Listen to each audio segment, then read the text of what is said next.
লতা, লতা, আমাকে একটু জল দাও তো, তেষ্টা পেয়েছে।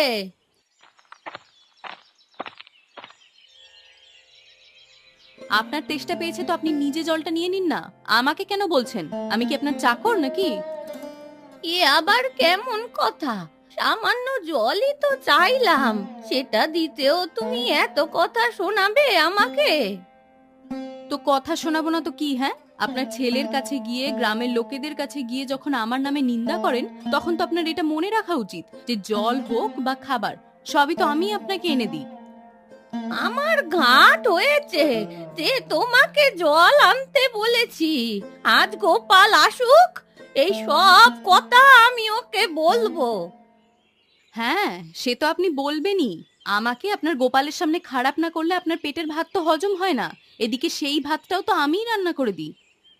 অনেক উপকার করেছো আমার। আমি আর তোমার হাতের রান্না খাবো না, জল অবধি খাবো না। এতদিন যেমন নিজে করে খেতাম তেমনই করবো। তাই করুন, আমারও খাটনি অনেকটা কমবে। আপনার জন্য এত কিছু করেও তো আমার কোনো নাম হয় না, উল্টে শুধুই বদনাম। গোপাল এলে আমি বলবো এই ঘর বাড়ি সবটা যেন ভাগ করে দেয়। কি, এত বড় কথা? আচ্ছা, থাকো তুমি তোমার মতো, আমি আমার মতো থাকবো। গুরুজনদের কিভাবে আদর সম্মান করতে হয় তাও তো তোমার জানা নেই। হ্যাঁ, সেই তো, আমি তো কিছুই জানি না। না, আমি তো খালি ঝগড়া করতেই জানি, তাই না? হ্যাঁ হ্যাঁ, ঠিক তাই। এতদিন তো সতী সাবিত্রী হয়ে থাকতে, হঠাৎ করে মুখে মুখে তর্ক করা যে কোথা থেকে শিখলে কে জানে বাবা। এই বুড়ো বয়সে জীবনটাকে অশান্তিতে ভরিয়ে দিল। সব দোষই তো আমার, তাই না মা? সব অশান্তি তো আমি তৈরি করি। ঠিক আছে, আপনি আর আমার সাথে কোনো কথা বলতে আসবেন না, আমিও আর আপনার সাথে কোনো কথা বলবো না।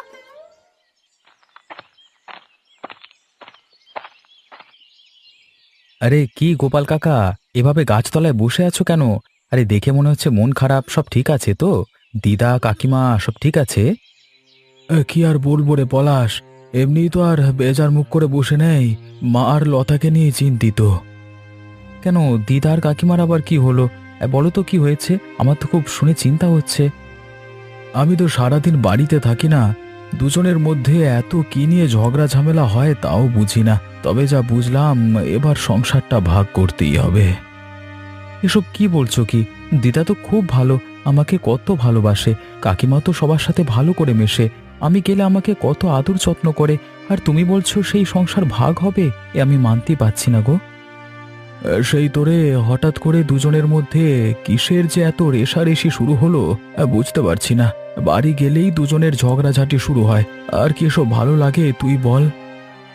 এমন হলে তো সত্যি তোমার খুব মুশকিল হলো গোপাল কাকা। কিন্তু দুজনের মধ্যে হঠাৎ এমন রেষারেষির বিষয়টা তো পরিষ্কারভাবে বুঝতে পারছি না। সেটাই তো বলছি। লতাও বলছে ও শুনেছে যে মা নাকি বাইরের লোকের কাছে আমার নামে নিন্দা করে। আর মা বলছে লতা নাকি কোনো কারণ ছাড়াই মায়ের সাথে খারাপ ব্যবহার করে। লতা মাকে এক গ্লাস জল পর্যন্ত দিতে চায় না। আমি তো বিশ্বাস করতে পারছি না, লতা কাকিমার মতো সহজ সরল মানুষ, যার মনে কোনো প্যাঁচ নেই, সে দিদার মতো বয়স্ক মানুষের সাথে এমন দুর্ব্যবহার করছে।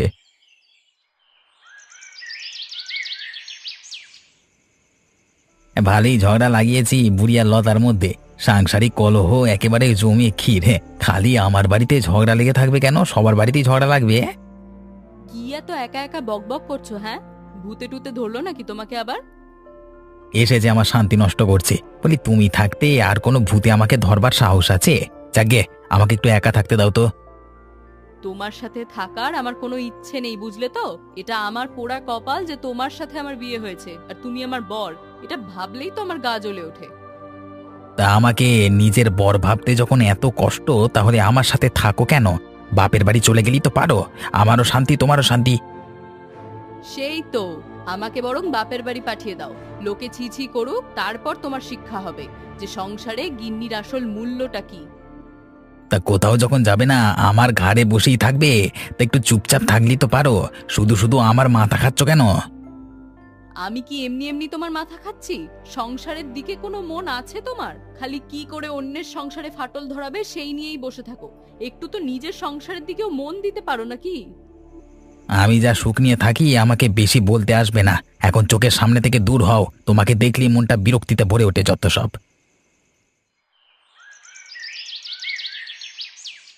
বুড়িমা কেমন আছো? মুখটা শুকনো লাগছে কেন? কি হয়েছে কি?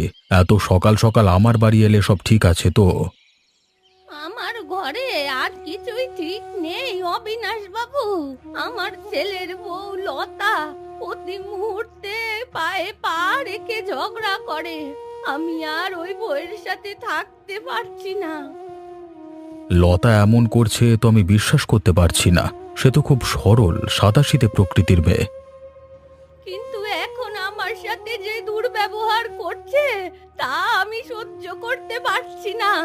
গোপালকে বলছি ঘর ভাগাভাগি করে দিতে, কিন্তু সেও তা করছে না।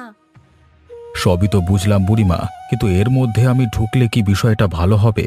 সবকিছু না হয় ভাগাভাগি করবেন, কিন্তু গোপাল সে তো একদিকে তোমার ছেলে আর একদিকে লতার বর, তাকে কি করে ভাগাভাগি করবে বলো তো? আমি ঘর আর জিনিস ভাগের কথা বলেছি শুধু। আর গোপাল তো মানুষ, তার নিজের বিবেক বুদ্ধি আছে। সে আমার সাথে থাকবে না ওর বউয়ের সাথে থাকবে সেটা তার নিজের সিদ্ধান্তের বিষয়। ঠিক আছে, তুমি যখন আমাকে দিয়ে তোমার ঘর বাড়ি জিনিসপত্র আলাদা করাতে চাইছো, আমি এক্ষুনি তোমার সাথে যাচ্ছি। ধন্যবাদ অবিনাশ বাবু, আপনি আমার কষ্টটা বুঝলেন। সত্যি বলতে এই বুড়ো বয়সে আমারও যে এইসব ভালো লাগছে তা নয়। আমিও যে চাই ছেলে বৌমার সাথে একসাথে মিলেমিশে থাকতে, কিন্তু কে এসব বুঝবে বলুন?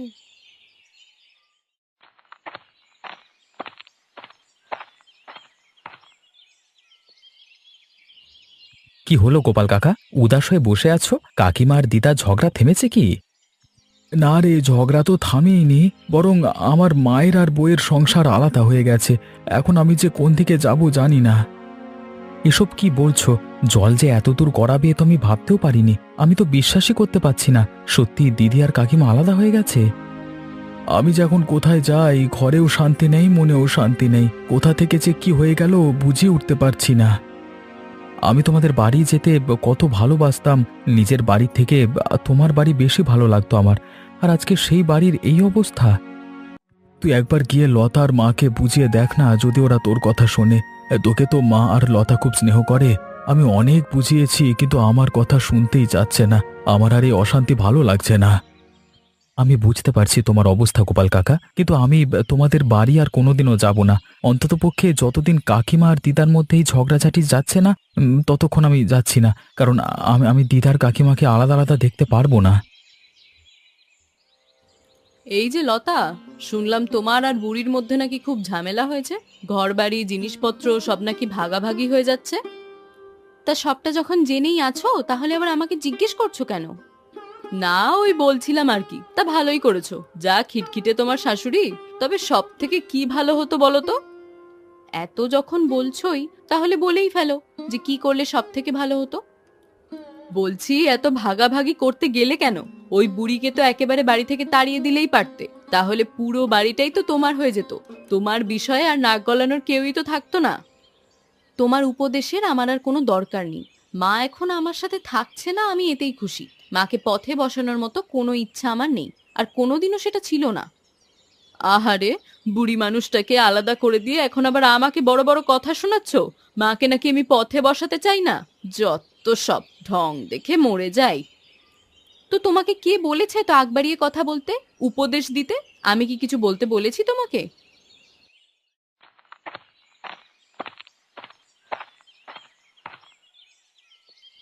কিরে পলাশ, কি ব্যাপার বলতো?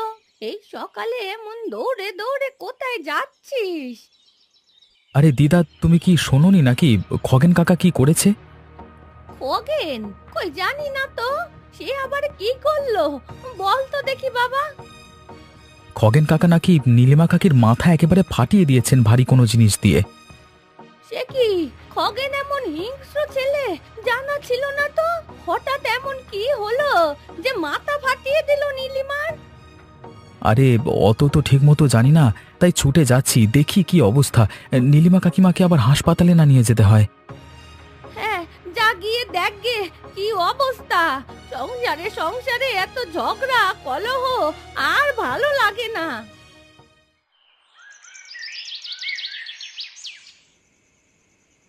লতা, শুনেছ নীলিমার কি অবস্থা হয়েছে?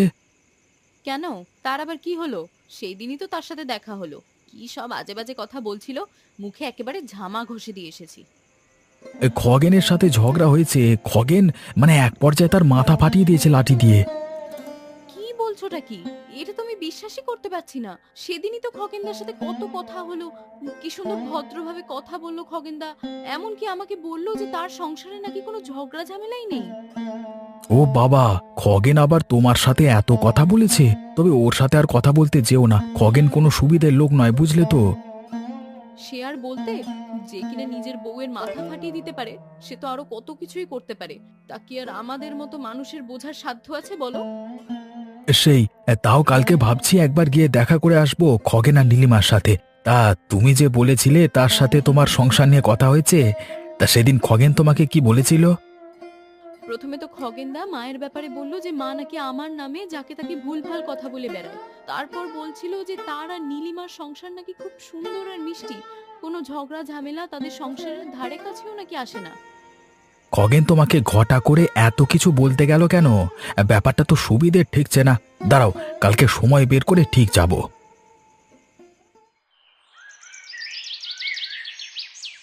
এ কি নীলিমা, তোমার মাথায় কি হয়েছে? কোথাও পড়ে গেছিলে নাকি? এই অবস্থায় আবার আমার কাছে এসেছো, সব ঠিক আছে তো? কিছুই ঠিক নেই অবিনাশ বাবু, আমি কোথাও পড়ে যাইনি। খগেন আমার মাথায় ইচ্ছা করে ফাটিয়ে দিয়েছে। ও একটা বদমাশ লোক। এসব তুমি কি বলছো? খগেন হঠাৎ তোমার মাথায় আঘাত করলো কেন? ব্যাপারটা ঠিক কি হয়েছে আমাকে খুলে বলো তো শুনি। কোথা থেকে শুরু করব, কোথা থেকে শুরু করব অবিনাশ বাবু? সবটাই আমার পোড়া কপাল। খগেনের সংসারে কোনো মন নেই, খালি অন্যের সংসারের শান্তি কিভাবে নষ্ট করা যায় এই নিয়েই ওর যত ভাবনা। সেই নিয়ে প্রতিদিন আমাদের মধ্যে ঝগড়া হয়। খগেন যে এসব করবে তা তো আমার আগে জানা ছিল না। আরে তোমার তো এই বিষয়টা আমাকে অনেক আগে জানানো উচিত ছিল, আগে বলনি কেন? আমার নিজের সংসারেই যেখানে কোনো শান্তি নেই, অন্যের সংসার নিয়ে ভেবে আমি কি করব বলুন তো? তবুও সেদিন বোঝাচ্ছিলাম যে নিজের সংসারে একটু মন দাও, বলতেই সে কি রেগে গেল খগেন। সামনে থাকা লাঠি দিয়ে আমার মাথায় কি সজোরে আঘাত করলো। আজ যে আমি বেঁচে আছি এটাই আমার কপাল। আমার গ্রামে আমি মোটেও এসব বরদাস্ত করব না। নিজের সংসার ঠিক মতো না দেখে অন্যের সংসার ভাঙা, আবার বউ মানুষের গায়ে হাত তোলা, খগেনের বিচার আমি নিজের হাতে করব। তুমি ঘরে যাও নীলিমা, বিশ্রাম নাও। এখন আপনিই আমার একমাত্র ভরসা। আমি চাই খগেন শাস্তি পাক, গুরুতর শাস্তি। সাথে আমাকেও যদি কোনো শাস্তি দিতে চান এই সমস্ত বিষয় লুকিয়ে রাখার জন্য, তাহলে আমিও সেই শাস্তি মাথা পেতে নিতে রাজি আছি। তুমি নিজের ভুল বুঝতে পেরে আমার কাছে এসে ক্ষমা চাইছো, এতেই আমি প্রসন্ন হয়েছি। আমি তোমাকে কোনো শাস্তি দেব না, কিন্তু আমার হাত থেকে খগেনের কোনো মুক্তি নেই। আমি আশা করব এরপর কোনো অন্যায় তোমার চোখের সামনে হতে দেখলে তুমি তার বিরুদ্ধে প্রতিবাদ করবে। কি ব্যাপার, তোমরা সকাল সকাল আমার বাড়িতে কি করছো? কি হয়েছে? আমার মন মেজাজ এখন ভালো নেই, তোমরা পরে এসো। আরে শুনলাম তুমি নাকি নীলিমার মাথা ফাটিয়ে দিয়েছো। তুমি যে এমন কাজ করতে পারো তা তো আমি বিশ্বাসই করতে পারছিলাম না। তা বিশ্বাস যখন করতে পারছিস না তখন বিশ্বাস করতে হবে না? এখনই মাথা খারাপ হয়ে আছে, আবার মাথা নষ্ট করতে ভালো লাগে না। কেন? সেদিন তো আমাকে খুব বলছিলে যে তোমার সংসারে নাকি কোনো ঝগড়া ঝামেলা হয় না, তুমি নাকি নীলিমাদির খুব খেয়াল রাখো, আর আমার বর নাকি তার মায়ের খেয়াল রাখতে গিয়ে আমারই কোনো খেয়াল রাখে না। আমি এখন সব পরিষ্কার করে বুঝতে পারছি, এই খগেনই হচ্ছে মানে ইচ্ছে করে তোমার আর মায়ের মধ্যে ঝগড়া লাগিয়েছিল, যাতে আমাদের সংসারেও অশান্তি হয়, তাই না খগেন? হ্যাঁ ঠিক তাই, যা করেছি ঠিক করেছি। শুধু আমার সংসারে অশান্তি হবে কেন, তোদেরও সংসারে হবে। সব সংসারে অশান্তি লাগিয়ে ছেড়ে দেবো। আমি কিনা শেষ পর্যন্ত এই বদমাসটার কথায় বিশ্বাস করে মায়ের মতো একটা ভালো মানুষের সাথে খারাপ ব্যবহার করলাম। জল চেয়েছিল একটু, আর আমি কিনা জলটুকু অব্দি খেতে দিলাম না।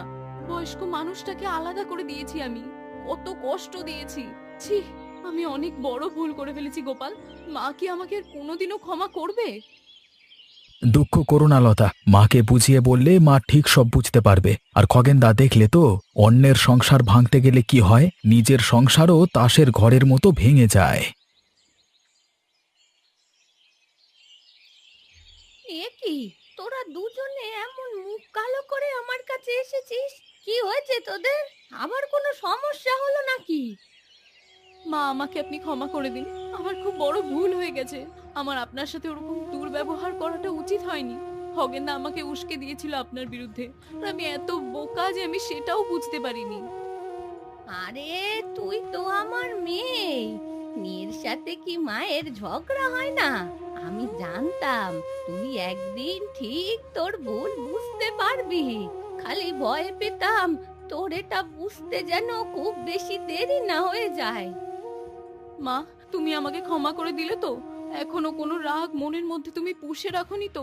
তুমি আমাকে মন থেকে ক্ষমা করে দাও মা। হ্যাঁ রে মা, আমি তোকে মন থেকেই ক্ষমা করে দিচ্ছি। তোর বিরুদ্ধে আমার মনে কোনো রাগ নেই। আমার তো মনেই হচ্ছিল এর পেছনে নিশ্চয়ই অন্য কারোর হাত আছে, কারণ আমি তো চিনি আমার লতা মাকে। আমি জানি তুই খুব সরল মনের মেয়ে।